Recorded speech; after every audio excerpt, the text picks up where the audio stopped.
So, kaka-feature ko lang nito. Pinababa yung transmission ng ating top of the line na Ford Fiesta. Ito naman yung ating manual. Ito pala,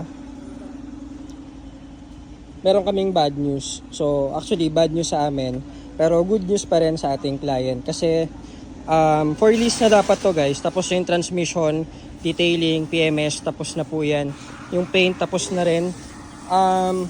Naging problem nito, kahit brand new na yung mga spark plug, may misfire pa rin. So kahit yung mga belt niyan, ayan po, so brand new na po yan, bago na. Spark plug, nakapalit na tayo ng 2 beses, may misfire pa rin. So ang nangyari pala dito, after nitong mga units natin dyan, ayan, naka next in line to, andito. Kasi hindi, tapos na dapat to guys eh. Ang nangyari, nabasag yung spark plug before. Kasi hindi ko alam, yung nagkabit siguro, sobrang higpit. May mga ganun kasi, may mga torque. So nung pagbaklas, may mga parang residue sa ilalim.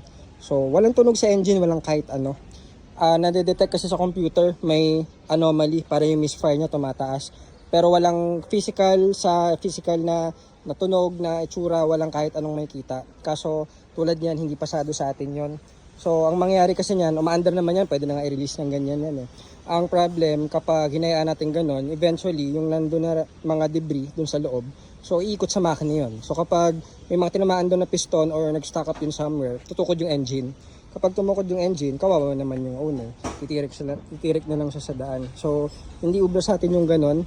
Ang gagawin is pull down ng makina, re-reface natin yan, ayusin. At kukunin yung mga debris. Kailangan malinis po yun para walang maging problem in the future, makakabili. So yun sir, yun yung update natin. Pasensya na kayo, medyo madedelay yung unit natin. So ipipila to dito after nitong mga nakababa.